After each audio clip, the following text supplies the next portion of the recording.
Ano ang pagkakaiba ng HMO sa health insurance? Possible ngayon, nag-iisip ka kung ano ang kukunin mo, health card ba o health insurance. Actually, kailangan mo both.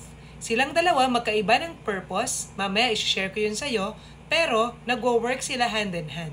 Ang health insurance ay pwede mong ma-avail sa mga life insurance companies like AIA Philippines. Ito ay tinatawag din na critical illness insurance.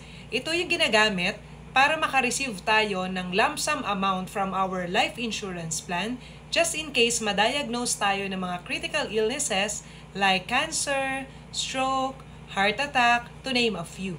Mataas ang mga pwedeng makover ng health insurance and depende ito sa health status mo and capacity to pay. Ang general rule of thumb when it comes to health insurance ay 5 times of your annual income. So ang income mo, if ever, is 1 million, times 5, that's 5 million sana. So, unti-untiin mo hanggang ma-reach mo yung desired coverage mo. Kung nakakarinig na tayo ng mga kwento from our family members, relatives, o kaya mga friends, or nababasa natin sa social media, malaki ang mga ginagastos ng mga nakaka-experience ng critical illnesses.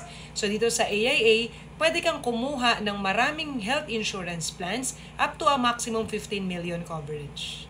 For HMO, on the other hand, ang kapartner na natin dito ay ang newly acquired HMO company natin na Medicard. So, ito yung usually na coverage natin pag employed tayo sa company as part of our employee benefits. Ito rin yung tinatawag natin na health card. Ang usual range ng mga coverages ng health cards ay 50,000 to a maximum 500,000. So, sharing lang yung about Medicard. So dito, mabibigyan tayo ng access to our network of providers, mga accredited doctors, clinic, hospitals, at dental clinics. Ang pinakakaibahan nito, if not feeling well tayo, pwede tayo magpa-check up kay doctor and use that card. Pag kailangan magpa-labs, punta lang sa nearest accredited hospital or clinic, kunyari Makati Med, Asian, UST Hospital, Manila Doctors, o kaya naman pag na-ER or na-confine, pwede natin gamitin yung card. To illustrate, let's use this table. So how does it work? Pag HMO, pupunta lang tayo sa hospital, i-charge na yun sa card. Basta subject to limits, depende sa final diagnosis ng sakit. So, sa accredited doctors, clinic, hospital, dental clinics. Kapag health insurance naman, mula nung time na nag-diagnose tayo ng critical illness, magbibilang lang tayo ng 14 days. And then on the 15th day, pag buhay pa yung member, pwede tayo mag-file ng critical illness insurance claim. Ang mangyayari kung ano man yung ma-receive natin from our insurance policy, we can use that as part of our hospitalization and of course, recovery. Pag nagkasakit kasi yung member, na-confine siya and then eventually na-discharge, hindi naman doon natatapos yung ating mga expenses kasi may recovery period pa. So doon, pumapasok si health insurance na kapartner ng health card. When it comes to coverage age, pwede tayo makover up to age 65. For example, yung Medicard. Pag health insurance, mula nung time na kumuha ka, pwede kang makover nung health insurance na yon until age 75 or may panibago na tayong plan like AIA Critical Protect 100 na up to age 100 ka makocover. When it comes naman sa daily hospitalization, nakadepende to sa room na covered ng iyong plan. Sa health insurance naman, pag na-receive na yung cash, depende na po sa inyo kung saan nyo gagamitin na room yung mismong na-receive natin na benefit. When it comes to premium, pag HMO, annually renewable po ito and then depende ito sa age and utilization ng card.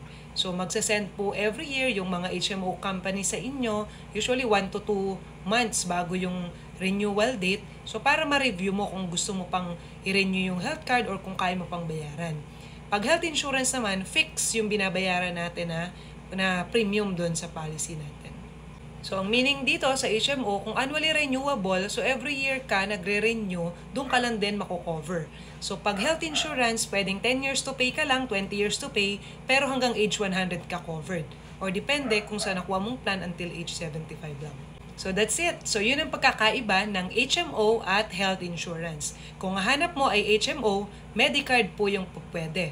Kung hanap mo is health insurance, AIA plans naman yung pwede. So makikita natin dito na silang dalawa magkaiba man pero nagwo-work sila hand in hand. Yung HMO, immediately pag kailangan ma-confine yung member, pag may sakit, so magagamit mo yung card. Pero sa mga malalang health conditions na mas malaki yung expenses, possible yung life savings mo, yung mga bank savings mo, maubos ito lahat ng dahil sa magkakasakit tayo. So mangyayari, dun mo gagamitin yung health insurance. I highly recommend that you get HMO and health insurance while you're still young and healthy. Because always remember that these health plans are bought by money and good health. So, hindi na tayo makakakuha pag meron na tayong health conditions. Or kung makakuha man like HMO, maliit lang yung mako-cover. So, for more questions regarding HMO and health insurance, you may comment down below or you can send me a message.